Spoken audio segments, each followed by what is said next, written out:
là, je voulais avancer pour être un peu libre aujourd'hui. Parce que je voulais faire un aller-retour à Gatineau pour chercher les livres, à faire des Bibles au Sterval. Mais j'ai travaillé jusqu'à 3h et puis je me suis dit, ok, je vais me l'envoyer, comme ça je vais le finir demain, je vais m'envoyer ma leçon par courriel et puis je vais le finir demain à l'église. Je vais faire peut-être 1 heure de bureau et puis je serai bon de partir pour Gatineau. Mais je me suis dit, je suis trop fatigué, je vais me l'envoyer demain. Et le matin, quand je suis descendu, il y a quelqu'un qui a fermé l'ordinateur et qui l'a ouvert. C'était pas moi.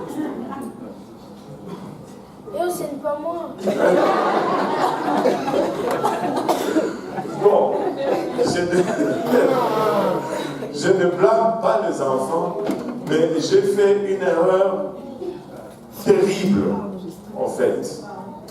Je n'ai pas, non seulement je n'ai pas enregistré, si j'avais au moins enregistré mon document sur l'ordinateur, j'aurais pu retrouver les autosave, machin.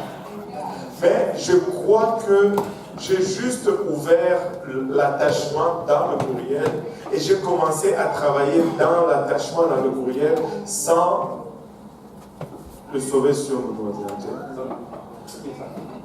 Donc je sais que l'ordinateur était fermé parce que le bouton du clavier numérique était actif quand je l'ai laissé. Et quand je suis revenu, il était fermé. Donc quelqu'un a éteint et il a réparti l'ordinateur. Donc j'ai tout perdu. Et j'étais sous le stress, je devais retourner en fait, j'ai dit tout ça parce que j'aime la Bible au Sterval. Et je voudrais qu'on commence à l'utiliser plus tout le monde. Ainsi, je ne te la donne pas. C'est juste pour lire. Ok? Pour lire les versets. Comme ça va nous donner une idée de la différence. Et quand on va amener les Bibles au Sterval, tout le monde va vouloir une. Amen. Mais c'est juste pour lire durant le service. Après le service, tu me retournes ma Bible. Amen. J'en prends l'église à témoin. Alléluia. Maintenant, dans le livre des Actes, il n'est pas seulement question de prédicateurs superstars. Vous savez, nous avons développé une nouvelle culture, une nouvelle mentalité, où on regarde un peu les prédicateurs ou les hommes de Dieu à la façon du monde. Si c'est tel, Liston King, Liston King. Vous savez, le même message, ton pasteur va te le prêcher à l'église, ça va être comme bof. Il le met mot à mot. Un prédicateur qui vient de dehors, qui te prêche, ouais, amen, amen. Les mêmes versets, les mêmes illustrations, la même parole. Ah, ça m'a vraiment touché. On te l'a prêché la semaine passée. Parce que nous développons des fois cette mentalité de superstar. Mais dans le livre des Actes, il n'est pas question de prédicateurs superstars. En effet, en grande partie, il est question des chrétiens ordinaires qui sont des témoins de Jésus-Christ partout où ils vont. Et c'est ça le livre des Actes. Le livre des Actes, c'est la question de cette fille. Comment elle s'appelle encore? Où est Palinda? Bon, j'ai oublié son nom. Elle n'a même pas encore fini son étude biblique. Elle a prié 2 personnes chez elle à la maison. Les 2 personnes ont reçu le Saint-Esprit et on vient les baptiser ici. C'est ça le livre des Actes. Il n'est pas question d'une personne, il n'est pas question de Pierre seulement ou de Paul qui sont des serviteurs de Dieu. Et on change même la connotation du mot serviteur. Non, c'est des chrétiens ordinaires qui sont des témoins de Jésus-Christ partout où ils sont, où ils vont. Et sur les 7 diacres nommés dans Acte 6, nous avons lu à propos de l'impact d'Étienne dans le livre des Actes chapitre 7 et de l'impact de Philippe dans le livre des Actes chapitre 8. Regardons Acte 8, verset 35. Acte 8, verset 35, rapidement. Philippe, prenant la parole et commençant par cet endroit de l'Écriture, lui annonça l'évangile de Jésus. Alléluia. Philippe, ouvrant la bouche et commençant par ces passages, lui annonçant la bonne nouvelle de Jésus. Et partout où ils allaient, ils témoignaient de la parole du Seigneur. Et regardez, il a trouvé l'eunuque en train de lire le livre d'Ésaïe. Et la Bible nous dit, alors Philippe ouvrant la bouche et commençant par ce passage, par le passage qu'il lisait. Écoutez, tu peux prêcher Jésus-Christ de tous les passages bibliques. Amen. Oui, on va avoir juste une lectrice aujourd'hui parce qu'on a... Est-ce qu'il y a quelqu'un d'autre qui a une Bible au Sterval? Bon, 1, 2, 3. Bon, on va juste garder une lectrice aujourd'hui. Amen. Alléluia. Et maintenant, regardez ceci. Et il commençait où il trouvait la personne. On a parlé de cela en bref le jeudi passé. Oh, tu commences là où tu trouves la personne et tu prêches Jésus. Écoutez, si tu prêches seulement Jésus et que tu évites tous les tralala, les choses impressionnantes, la puissance et toutes ces choses, prêche Jésus, la simplicité de l'évangile. Et ça fonctionne plus que toute autre chose. C'est tout ce qu'a fait Philippe, c'est tout ce que l'Église faisait dans le livre des Actes, et c'est tout ce que nous devons faire. Prêcher Jésus-Christ. Nous oublier un peu nous-mêmes et prêcher Jésus-Christ. Amen. Et dans Acte 9, nous lisons à propos de la conversion dramatique de Saul de Tarse, qui plus tard va être largement connu comme l'apôtre Paul. Mais Paul n'aurait pas reçu l'expérience du salut s'il n'y avait pas Ananias pour aller lui parler. Tout ce qu'on sait d'Ananias, c'est qu'il était celui qui a prêché à Paul. On ne le voit pas comme Paul allait prêcher en plusieurs places. Vous savez, des fois nous pouvons être stressés par le fait que nous travaillons pour Dieu, mais nous ne voyons pas de résultats. Et le cas de Paul, ce n'est pas le seul cas. Vous savez que c'est lui qui m'a invité pour la première fois à l'église, ne sert même plus Dieu aujourd'hui. Mais je ne serais pas là si cette personne ne m'avait pas invité à l'église. Amen. Et je ne sais pas s'il y en a qui ont écouté le témoignage du frère Marel Conwell. Je pense que c'est le maître de l'étude biblique. Moi, j'ai beaucoup copié de lui.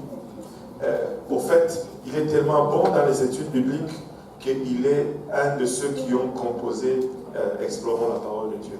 Vous voyez à quel point il est bon. Lui, c'est l'étude biblique et il en a donné partout. Il a déjà fait des études bibliques à la Maison Blanche. Il a déjà fait des études bibliques dans les maisons les plus pauvres où il rentrait, il raconte l'histoire. Je pense que c'est lui ou c'est quelqu'un d'autre. Il va pour faire une étude biblique. Il frappe à la porte. C'est un gros motard barbu, tatoué qui lui ouvre la porte. Et puis il dit, ah, rentre. Il rentre, il s'assoit, il y a des bouteilles de bière, la fumée partout. Et le type, il rentre, il regarde dans son assiette, sa viande n'est plus là. Son chien a pris la viande et est parti avec. Et là, il se fâche, il dit, je ne me rappelle plus le nom du chien. Donnez-moi un nom d'un chien. Rex. Et là, le gars se tourne, Rex! Je n'avais pas encore fini avec ma viande. Il va, il arrache la viande au chien, il le remet dans son assiette et il continue à manger. Et tu disais encore, prédicateur, tu t'imagines un peu. Mais Marel Conwell nous dit ceci, que la personne qu'il a gagnée à Dieu, c'était un monsieur Un jeune, il arrive au collège pour la première fois et il s'est retrouvé dans la même chambre avec Maran Conroy. Et cet homme-là, la seule personne qu'il a gagné à Dieu, c'est juste le frère Maran Conroy. Mais on rend grâce à Dieu qu'il a gagné, qu'il a témoigné. Et s'il s'était découragé, il n'allait jamais gagner Maran Conroy. Et on n'allait peut-être pas avoir exploré la parole de Dieu. Et on n'allait peut-être pas avoir une église au Wichita.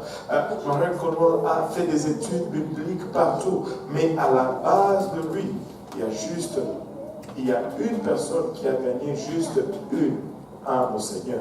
Cette personne est encore dans l'église, vieux, oui, continue à servir Dieu, mais il en a gagné juste un au Seigneur. Mais c'est un fait la différence jusqu'ici à Montréal aujourd'hui. Parce que moi, je suis influencé par Maran Conroy et vous êtes influencé indirectement par Maran Conroy à cause de cet amour et passion des études bibliques. C'est là que je l'ai tiré. Et vous savez, on fait ce qu'on a besoin de faire. On ne sait pas ce qu'on fait, quelle influence ça a dans le monde spirituel. Ces deux filles qui se sont fait baptiser ici, tu peux dire, oh moi je n'ai rien à voir avec eux. Tu ne sais pas quelle portion de prière Dieu a utilisée pour les atteindre. Juste tiens-toi fort, nous sommes un tout ensemble. Tu ne peux pas négliger la puissance d'un chrétien inconnu dans l'Église. Tu ne peux pas négliger cela. Nous avons besoin des Ananias qui vont prêcher à un Paul. Et puis on n'entend plus parler d'Ananias. Mais on ne voit plus que Paul à gauche, Paul à droite. Mais il y a eu un Ananias avant qu'il y ait un Paul. Inconnu, complètement inconnu.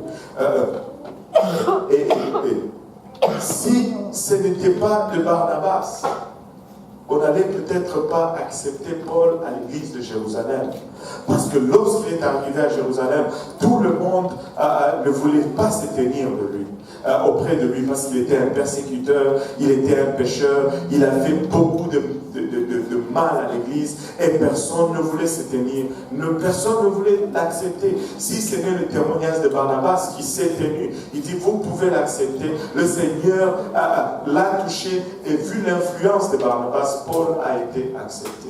On ne peut pas juste voir les Pauls. Il ne faut pas juste regarder à ceux qui courent ça et là, qui font de grandes choses.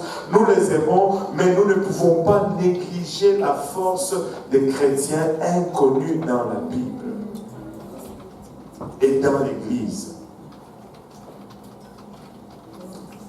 On n'a pas tous besoin d'avoir notre nom cité à gauche, à droite, mais on peut tous participer à l'œuvre du Seigneur. Amen. Alléluia. Nous ne pouvons pas négliger l'impact du saint inconnu dans l'Église. Nous ne pouvons pas le négliger. Acte 9, verset 17.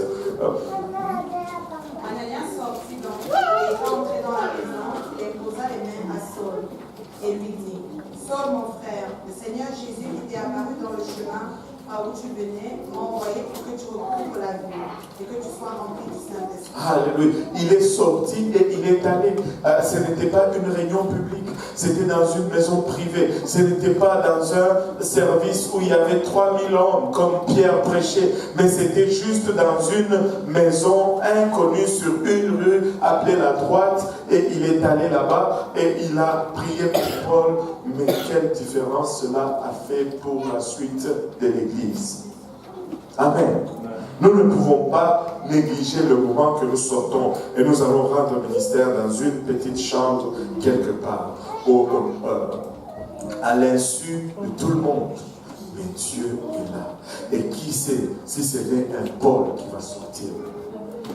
Amen. Acte 9, 27. Voyons l'influence de Barnabas maintenant.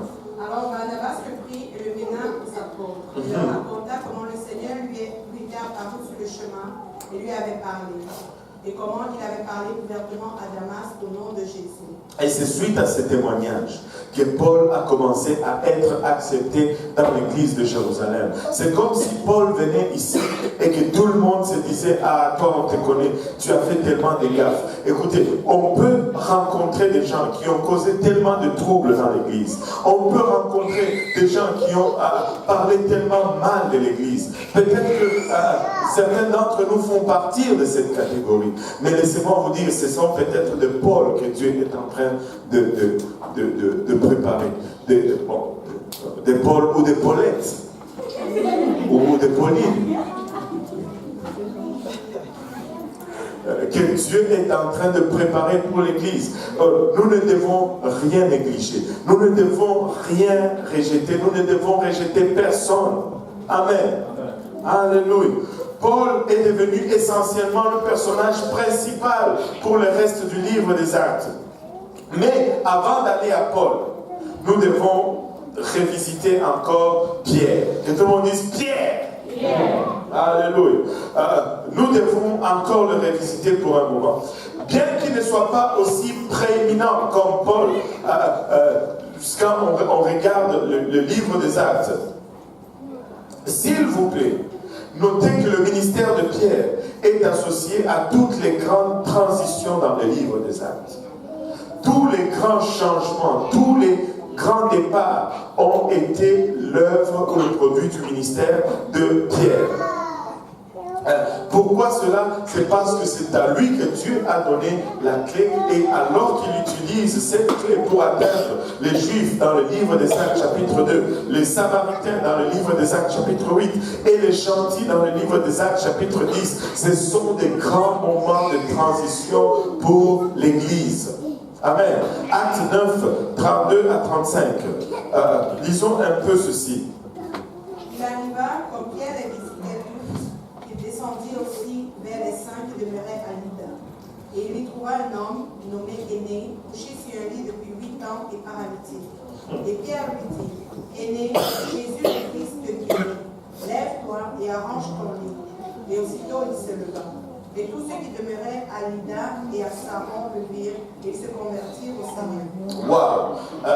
Pierre, on nous dit, l'apôtre Pierre ici est parti il a fait toute une tournée. La Bible nous dit, comme Pierre visitait tous les saints, il descendit aussi vers ceux qui demeuraient à Lyde, ou Lydda dans la version Osterval. Il trouva un homme, ainsi de suite. On peut voir que l'apôtre Paul était impliqué dans un ministère itinérant. Pas le ministère des itinérants, mais un ministère itinérant. C'est-à-dire, il s'est déplacé de ville en ville et il faisait ministère aux saints. Maintenant, alors, cet ministère l'a amené à Lyde, une ville largement païenne. Lyde était une ville païenne d'environ, plutôt 25 000. 25 000, c'est à peu près 36 km si je m'abuse, 25 fois 1,6, les matheux, quelque part. 25 000 de Jérusalem, et la zone avait été évangélisée par les disciples qui avaient été dispersés par la persécution. Et Pierre est allé visiter ces saints, il est allé y rejoindre tous ces saints. Acte 8, 25, on ne va pas le lire, la Bible nous dit qu'il y avait de nombreux villages. Nul doute que Philippe l'évangéliste avait également son ministère dans toute la région. Si nous regardons Acte 8, 40, mais nous n'allons pas le lire plutôt. Et Dieu travaillait avec les disciples alors qu'ils se déplaçaient de village en village. Maintenant, regardons plutôt Acte 9, 36 à 43. On va se concentrer sur une ville appelée Jopé ou Joppa. 36 à 43, 9, 36. Il y avait à Jopé une femme disciple nommée Tabitha, c'est-à-dire en grec Dorcas, elle faisait beaucoup de bonnes œuvres et d'aumônes. Elle tomba malade en ce temps-là et mourut. Et après qu'on l'avait, on l'a mis dans une chambre haute. Et comme Lydda est près de Jopé, les disciples ayant appris que Pierre y était, envoya vers lui 2 hommes, pour le prier de venir chez eux sans tarder. Pierre s'étant levé, alla alla avec eux. Et lorsqu'il fut arrivé, ils le menèrent à la chambre haute, et toutes les veuves s'approchèrent de lui en pleurant et en lui montrant combien Dorcas faisait de robes et de manteaux lorsqu'elle était avec elles. Et Pierre, faisant sortir tout le monde, se mit à genoux et pria, puis se tournant vers le corps, et lui dit, Tabitha, lève-toi. Et elle ouvrit les yeux, et en vue Pierre, elle s'assit. Et Pierre lui donna la main, la leva, et ayant appelé les saints et les veuves, la leur présenta vivante. Cela fut connu de tout Joppé, et plusieurs crurent au Seigneur. Et Pierre demeura plusieurs jours à Joppé, chez un certain Simon Courroyeur. Chez un certain Simon Courroyeur. Alléluia. Maintenant, qu'est-ce qui se passe ici? Regardons d'abord la ville de Joppé. La ville de Joppé, ça doit vous dire quelque chose. Parce que ça s'appelle Joppé, des fois ça s'appelle Jopha. Est-ce que ça vous dit quelque chose, Jopha?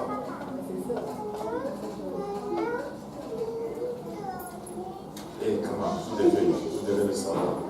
Jaffo. C'est la même ville.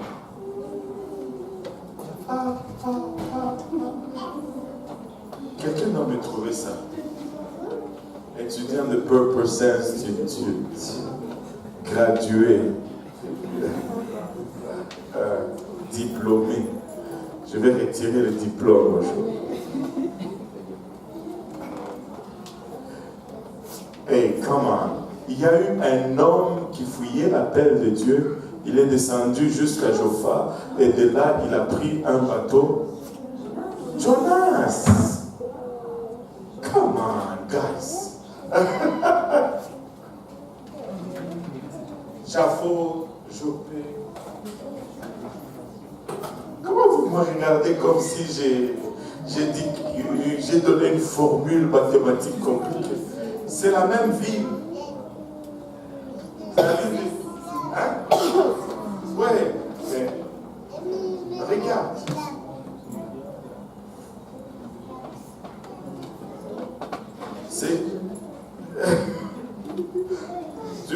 C'est ta lecture de nuit ce soir. C'est votre lecture de nuit. Amen. Et c'est la même ville. Maintenant, regardez. Joppa était situé au Joppé, était situé sur le bord de la mer, à 10 000 au-delà de Lyde. C'est là que le prophète Jonas avait embarqué, alors qu'il essayait de fuir loin de Dieu. Regardez Jonas 1, 1 à 3. Oui, certaines versions vont dire Tarsis. Regardez. Bon, je n'étais pas supposé le lire, mais on va le lire quand même.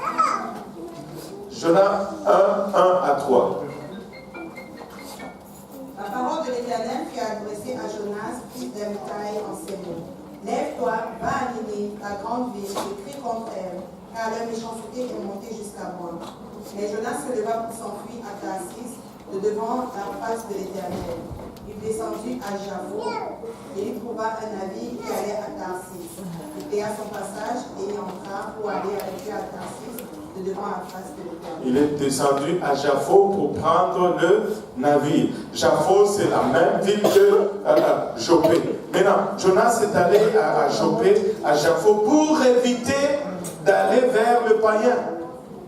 Dieu lui dit, va à Ninive. Et la ville de Ninive était une ville des païens, des méchants. Ninive était tellement cruelle. On a déjà parlé de cela dans une autre étude, mais c'était de vrais païens. Et certains historiens disent que ce sont les Ninivites qui ont exterminé la famille de Jonas. Mais Jonas, Dieu lui dit, va vers les païens. Mais pour éviter d'aller vers les païens, il est allé à Joppé. Mais Pierre a reçu son appel pour aller vers les païens où? À Joppé. Coïncidence? Mais non, je pense que Dieu, il nous laisse toujours des clins d'œil dans sa parole.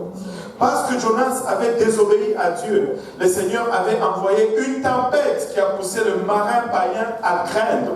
Mais de Joppé, parce que Pierre a obéi au Seigneur, Dieu a envoyé le vent du Saint-Esprit qui a causé le païen à se réjouir. Quel contraste! Celui qui accepte l'appel fuit, amène la crainte, mais c'est plutôt celui qui fuit l'appel amène la crainte, mais celui qui accepte l'appel amène la réjouissance. Lequel vous allez être?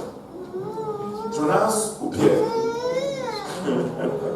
Pierre était à Joppé en mission divine pour plusieurs raisons. Et lorsque Dorcas est mort, le croyant de la ville avait immédiatement envoyé pour qu'on aille le chercher. Jusqu'à ce point, si vous regardez, il n'y a rien qui indique que parmi les apôtres, un d'entre eux avait prié pour quelqu'un et quelqu'un était ressuscité. Il n'y a rien qui nous indique que les apôtres avaient déjà prié pour un mort et que le mort soit ressuscité jusqu'à ce point-là. Amen. Mais il y avait de la foi dans les paroles de Jésus à ses disciples. Et c'est pourquoi quand Dorcas meurt, ils envoient Pierre, ils envoient des gens pour chercher Pierre, sans qu'il y ait un précédent. Et nous devons arriver à cette place où nous avons juste la foi et que nous n'attendons pas de voir les choses pour commencer à les croire. Ils avaient tout simplement foi dans la parole du Seigneur. Regardez Jean 14, 12. Quand le Seigneur leur laisse cette parole, ils y croient. Je vais y aller juste. Jean 14, verset 12 nous dit, en vérité, je vous l'ai dit, celui qui croit en moi verra aussi les œuvres que je fais. Ils ont vu le Seigneur Jésus-Christ. Et si Jésus a ressuscité le mort, et il dit que celui qui croit en moi va faire les œuvres que j'ai fait, celui qui croit en lui va aussi ressusciter les morts. Amen. Amen. Et il en fera de plus grandes parce que je m'en vais au Père. Amen. Ça a toujours été la volonté de Dieu que de voir les païens dans son église. Amen. Amen. Dieu nous voulait dans son église depuis le départ. Nous sommes voulus. Nous sommes désirés là où nous sommes. Nous ne sommes pas juste le produit d'un accident ou l'œuvre de quelque chose de politiquement correct. On dit qu'on va juste les accepter parce que ça paraît mal s'ils ne sont pas là. Nous ne sommes pas le produit d'une discrimination positive. Dieu nous désirait dans l'Église. Amen. Amen. Mais le croyant juif qui était déjà sauvé n'avait pas la bonne conception, si on peut dire, n'avait pas le bon état d'esprit, si on peut le dire. Ils étaient peut-être, je dis bien peut-être, et seulement peut-être, qu'ils étaient tellement occupés à essayer de garder l'Église propre, qu'ils ne pensaient pas à tendre la main à ceux qui étaient différents d'eux. Et si nous ne faisons pas attention, nous allons être plus préoccupés de l'Église que des âmes qui constituent l'Église. Vous savez, le réveil, c'est toujours un gâchis.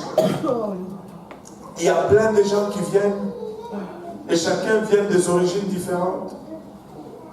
Et il y a des gens que, lorsqu'ils arrivent de là où ils viennent, ils étaient habitués à manger un morceau de manioc à 10 heures chaque matin. Or, à 10 heures, nous sommes à l'église. Et à 10 heures, il peut sortir son morceau de manioc et commencer à le manger en plein service. Mais nous n'allons pas laisser cela venir entraver notre désir de voir cette âme sauvée. Amen. Allô? Le but de l'Église, c'est de voir les âmes sauvées.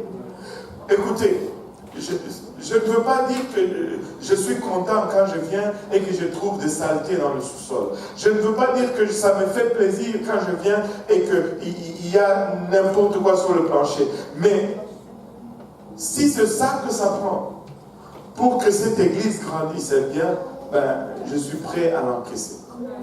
Je suis prêt à venir et encore nettoyer, et nettoyer encore, et nettoyer encore, parce que les bébés, ça fait toujours des dégâts. Amen. C'est comme si une femme disait, parce que les bébés font toujours caca dans leur couche, je ne veux plus avoir des bébés.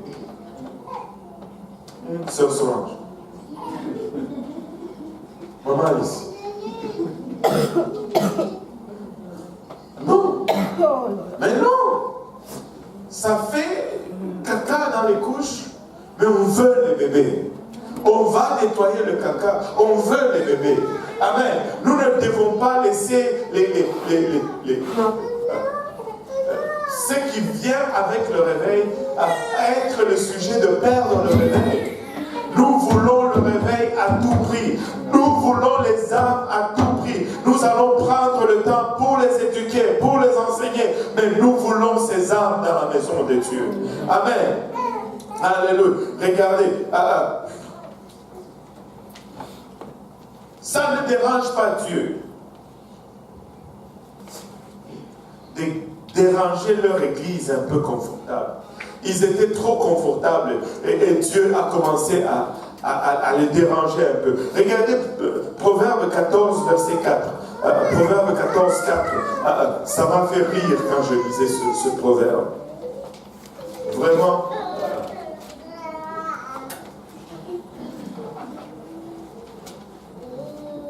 Où il n'y a point de bœuf, la grange est vide, mais la force du bœuf fait abonder le revenu.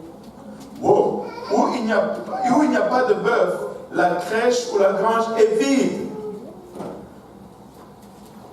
C'est à la vigueur de bœuf qu'on doit l'abondance des revenus. Vous savez, dans notre contexte aujourd'hui, vous dites, mais c'est quoi le rapport? Écoute, dans les fermes à l'époque, le taureau était la source, une source de revenus double. Il travaille d'abord comme tracteur pour tourner la terre à cause de sa force. Mais s'il n'y a pas de taureau, les vaches ne vont pas se reproduire. C'était une source de revenus double. Mais à cause de sa force, le taureau aussi va faire beaucoup de dégâts dans la ferme. Il va casser les clôtures, il va marcher sur les semences, mais on va endurer sa force qui cause des dégâts parce que cette force produit les revenus. On va endurer tous les dégâts du réveil parce que sans réveil, l'église est morte. Nous voulons des bébés. Amen. Amen. Nous voulons les bébés. Nous sommes prêts à changer les couches. Amen. Vous n'êtes pas prêts à changer les couches. Nous voulons changer les couches. Amen. Nous voulons changer les couches. Amen. Ah oui, ça ne passe pas. Tu as oublié que toi aussi tu portais des couches. Nous voulons changer les couches. Et regardez, l'histoire qu'on est en train de parler ici, c'était déjà 10 ans, que tout le monde dise 10 ans. 10 ans. 10 ans après le jour de la Pentecôte. 10 ans étaient déjà passés. Et ils commençaient tout juste à se déplacer hors de leur zone de confort. 10 ans après. 10 ans. C'est alors qu'ils vont vers les Samaritains. Donc s'il n'y avait pas eu cette intervention divine, s'il n'y avait pas eu la persécution, s'il n'y avait pas eu toutes ces choses, ils allaient rester dans leur confort. Ça allait être probablement 10 autres années avant qu'ils commencent à penser à gagner les Samaritains. 10 ans déjà depuis la Pentecôte. 10 ans. Ils sont encore juste sur Hochelaga. Et non. Mais non. On ne peut pas faire cela. Mais, tu sais, ils avaient les mêmes écrits. Ils n'avaient pas la Bible, Mais ils avaient tout l'Ancien Testament. Et l'Ancien Testament est truffé de promesses en ce qui concerne les païens. Regardez avec moi ceci. Genèse 22, 18. Regardez, Genèse 22, 18. Et toutes les nations de la terre seront bénies en ta postérité, parce que tu as obéi à ma voix. Comment est-ce qu'ils n'ont pas vu cela? Comment est-ce qu'ils ont pensé que l'Église c'était pour seulement les Juifs? Comment pouvaient-ils passer à côté? Regardez Ésaïe 49, Ésaïe 49, 6. C'est plein, la Bible est pleine de versets concernant les païens. Et laissez-moi vous dire, Dieu nous désire dans son Église. Il en parlait depuis longtemps. Et il a dit, c'est peu que tu sois mon serviteur pour relever les tribus de Jacob et pour ramener les restes d'Israël. Je fais de toi la lumière des nations. La lumière des nations. Alléluia. Pour que mon salut parvienne jusqu'au bout de la terre. Jusqu'aux extrémités de la terre. Mais comment est-ce qu'ils ont manqué cela? Comment est-ce que pouvaient-ils penser que c'était seulement pour eux à Jérusalem? Ésaïe 60, versets 1 à 3.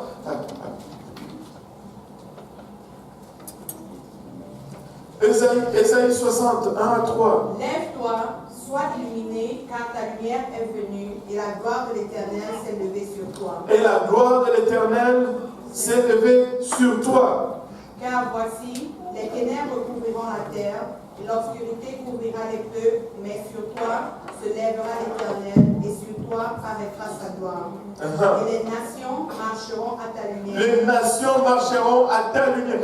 Encore une fois, les nations. Dieu désirait les nations dans son Église.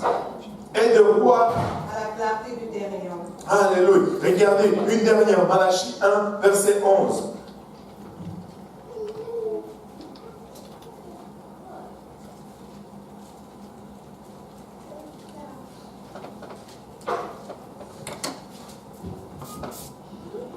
Car depuis le soleil levant jusqu'au soleil couchant, mon nom est grand parmi les nations. Encore une fois, mon nom est grand parmi les nations.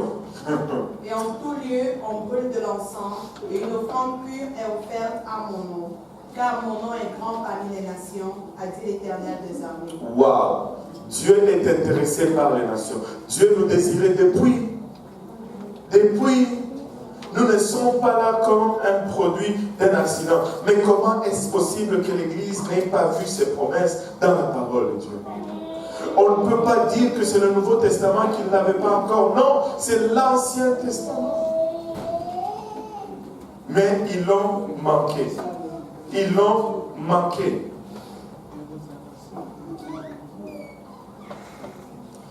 Le Seigneur, regardez, quand Luc écrit son livre, il dit, lisons Acte 10. Je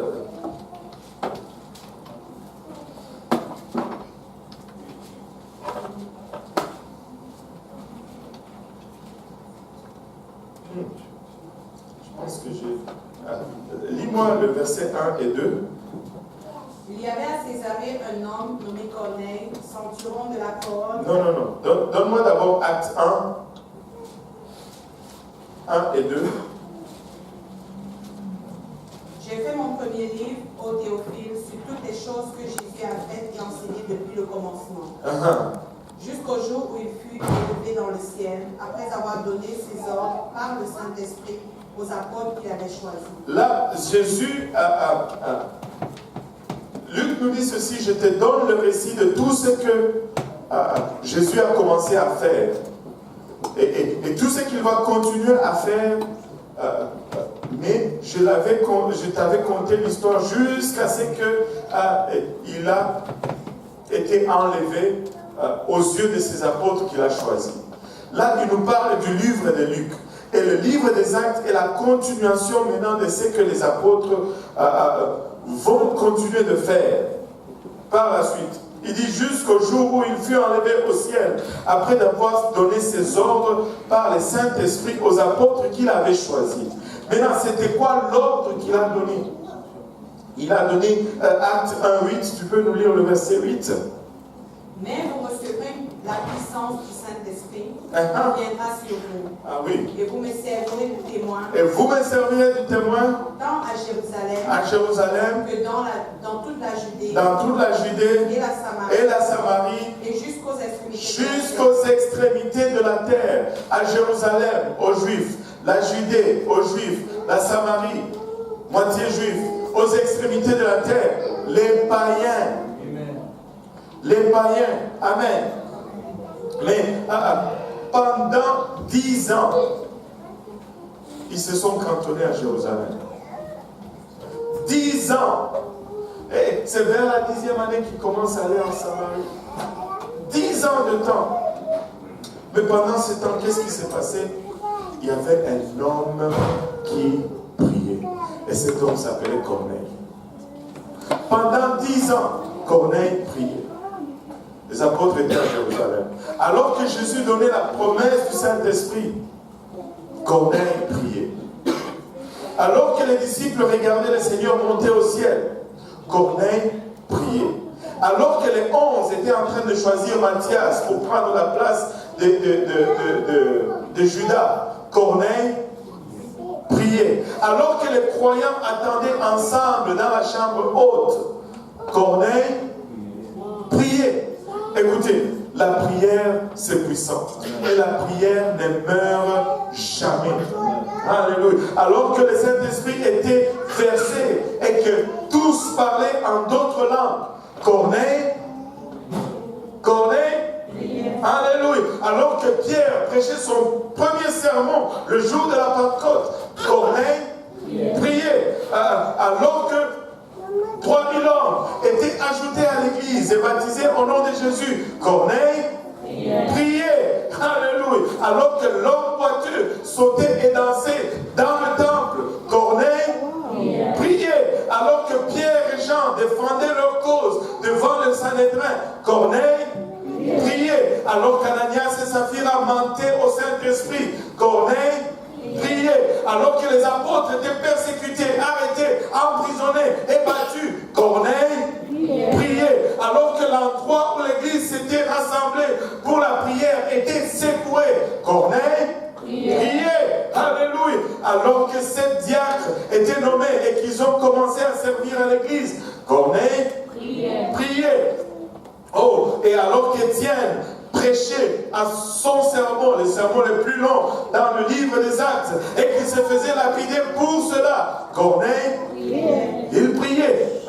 Il priait. Alors que Simon le sorcier essayait d'acheter la puissance de Dieu, Corneille, alors que Philippe l'évangéliste baptisait le Nique éthiopien, Corneille, alors que Saul était appréhendé par Jésus sur le chemin de Damas, Corneille, alors que Pierre était en prière et que Dorcas était ressuscité de mort, Corneille priait. Corneille, il priait. Écoute, n'arrête pas de prier.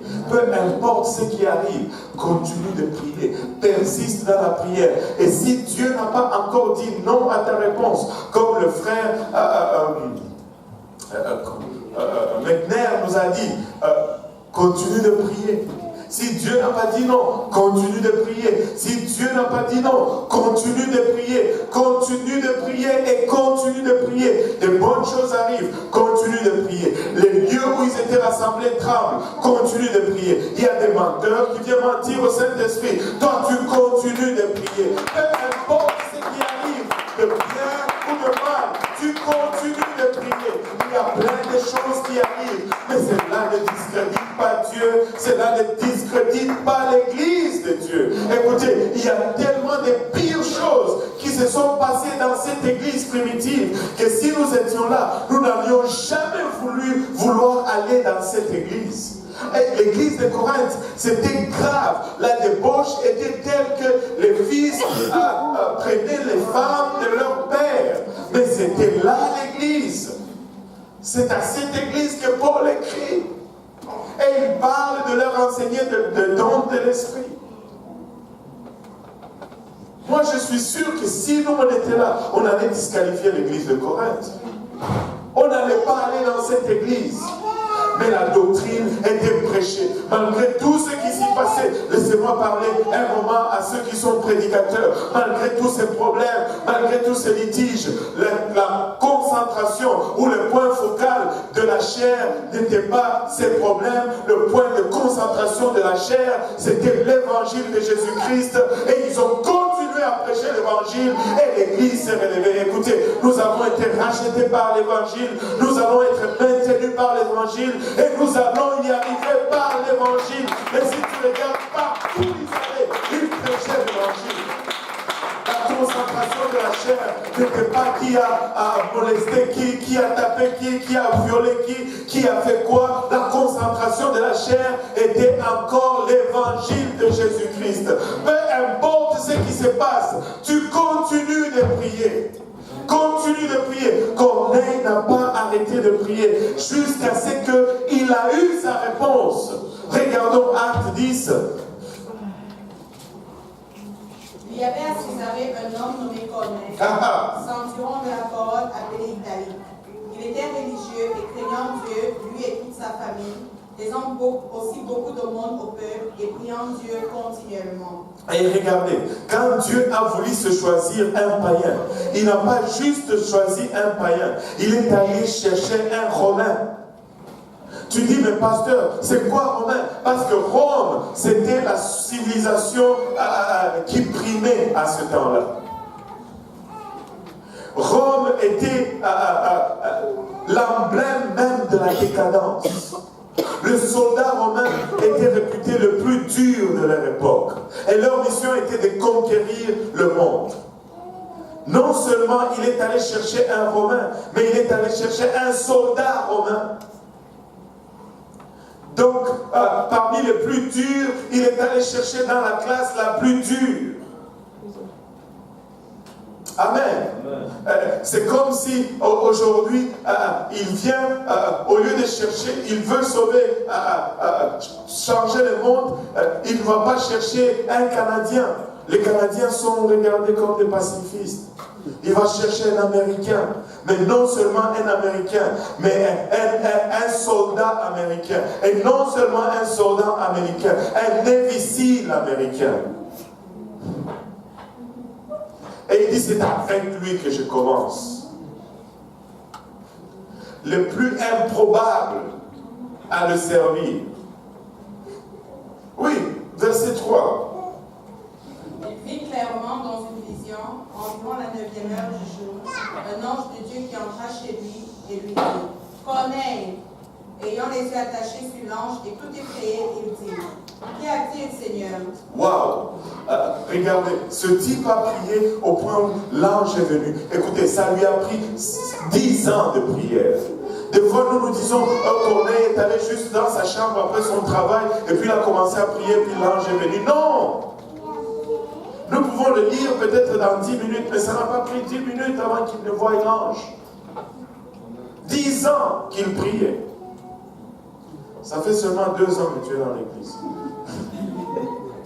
Là, je ne veux pas dire qu'il était 10 ans en train de prier.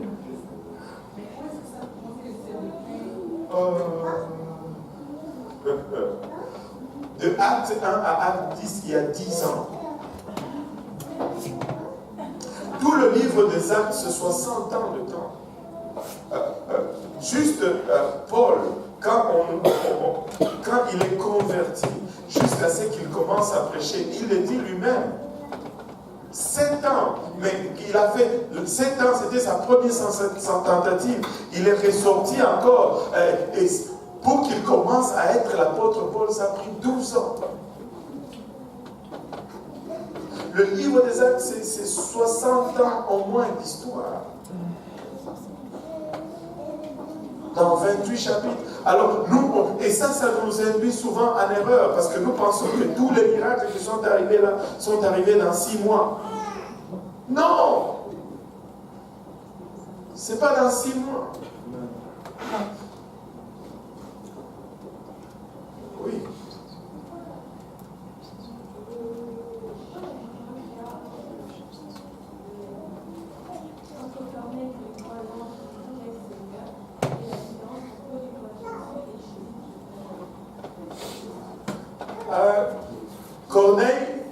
était italien.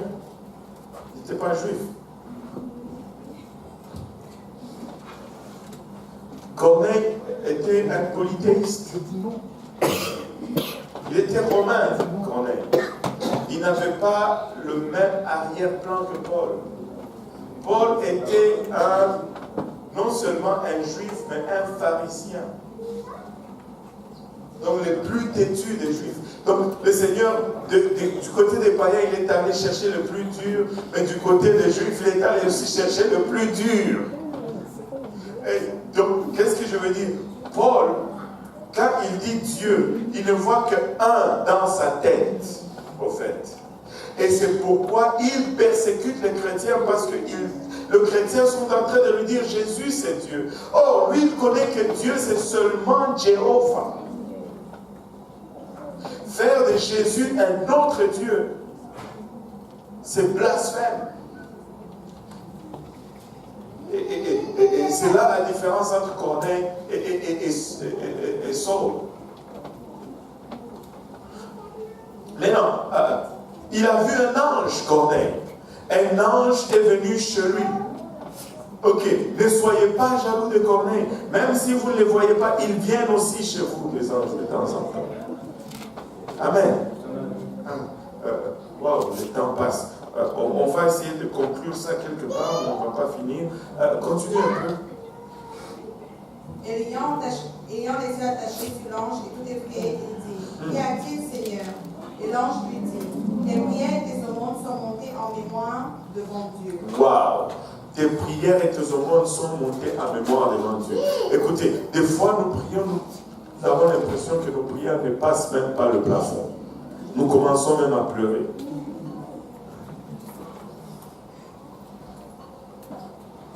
Écoute, il n'y a pas une prière qui meurt. La prière ne meurt pas. Si tu as prié, il y a des anges qui montent ces prières. Et l'ange pouvait dire tes prières sont montées parce qu'il est descendu avec la réponse.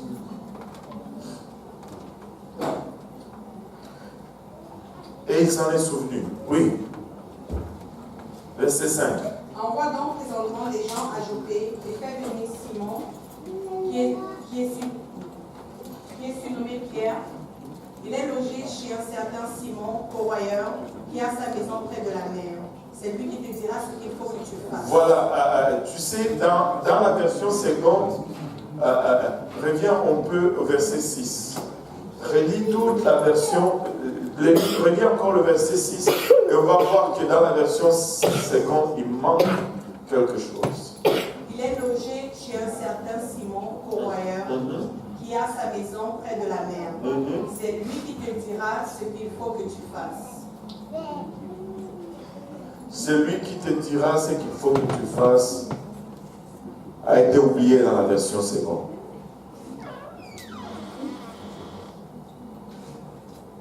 Écoutez, Corneille croyait déjà. Corneille priait déjà. Corneille donnait l'aumône. Corneille voyait même des anges. Mais il fallait qu'il fasse quelque chose. Il fallait qu'il fasse quelque chose. Et l'ange vient devant lui. Et l'ange ne peut pas lui dire ce qu'il faut qu'il fasse.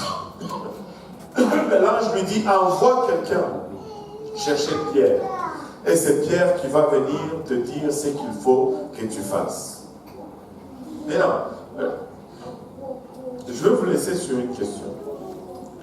Puis on va revenir lundi prochain pour conclure à cette leçon 13. Ok? Jeudi prochain, je vais dire, pour conclure la leçon 13. Maintenant, laissez-moi vous dire ceci. Et tantôt, nous avons vu que Philippe est allé en Samarie, il était à Césarée, et là, Paul est à Joppé. Maintenant, si on regarde la distance entre Joppé et Césarée, où se trouvait Philippe, Philippe était plus proche de Corneille que Pierre ne l'était. Mais l'ange lui dit, va chercher Pierre. Va faire venir Pierre. Pourquoi? Ne me répondez pas tout de suite, je sais que vous êtes très, très brillant, très plongé dans les Écritures. Mais pourquoi est-ce que il va chez l'ange ne lui prêche pas l'évangile?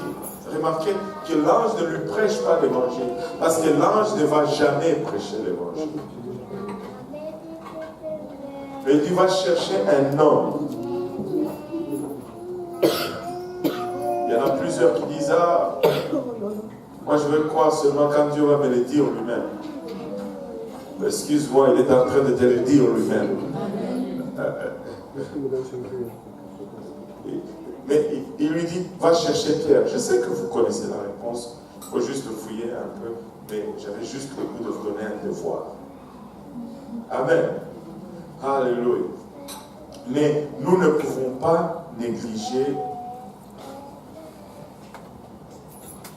un saint inconnu ou l'impact, plutôt, nous ne pouvons pas négliger l'impact d'un saint inconnu dans l'Église.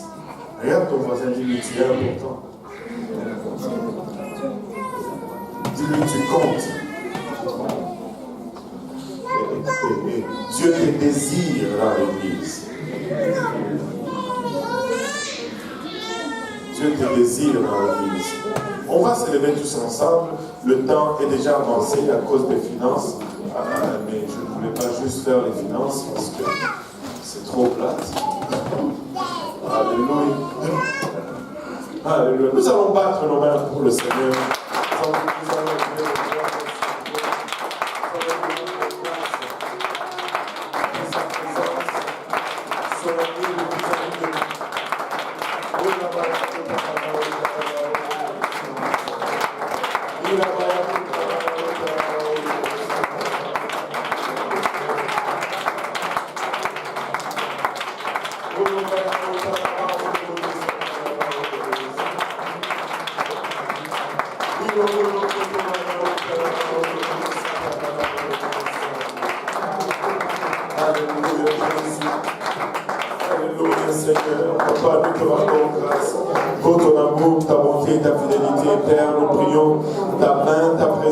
Sur chacun de nous maintenant, Papa.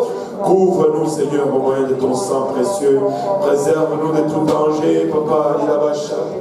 Seigneur Jésus-Christ, nous ne voulons pas être, Papa, ignorant, Papa, de l'impact d'un saint inconnu dans ton Église, Père. Nous savons que tu désires chacun de nous ici présent, Papa, au milieu de nous, Seigneur Jésus-Christ.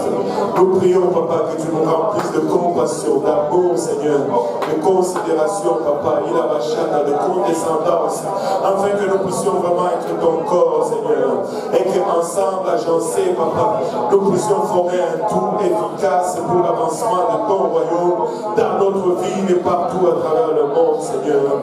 Père éternel, rends-nous sensibles, Papa, à ces âmes pour lesquelles tu as versé de ton sang, Seigneur. Papa, mets la compassion des âmes, Papa, à nous, Seigneur. Papa, fais que nous ne puissions pas nous attarder sur nous-mêmes. Seigneur Jésus-Christ, que nous puissions nous attarder, Papa, alléluia, sur ce pourquoi tu as versé de ton sang, Seigneur Jésus-Christ. Aide-nous, Seigneur Jésus-Christ, à être, Papa, ce que tu désires que nous soyons, Papa.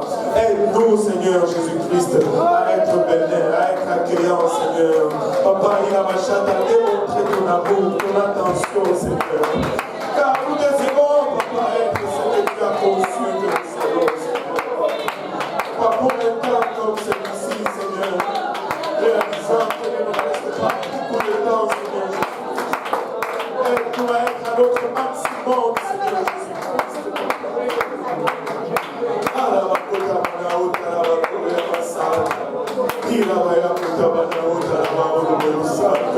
Dans le nom de Jésus, Papa, scelle, Papa, cela au moyen de ton esprit en nous, Seigneur Jésus-Christ.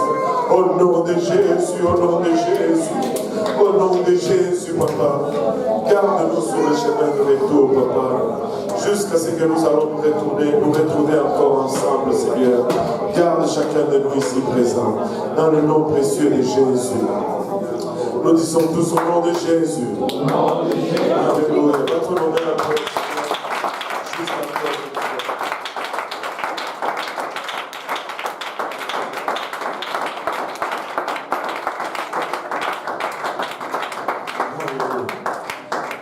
Serrez la main de votre voisin et faites-le avec un sourire et dites-leur que tu es important dans la maison de Dieu.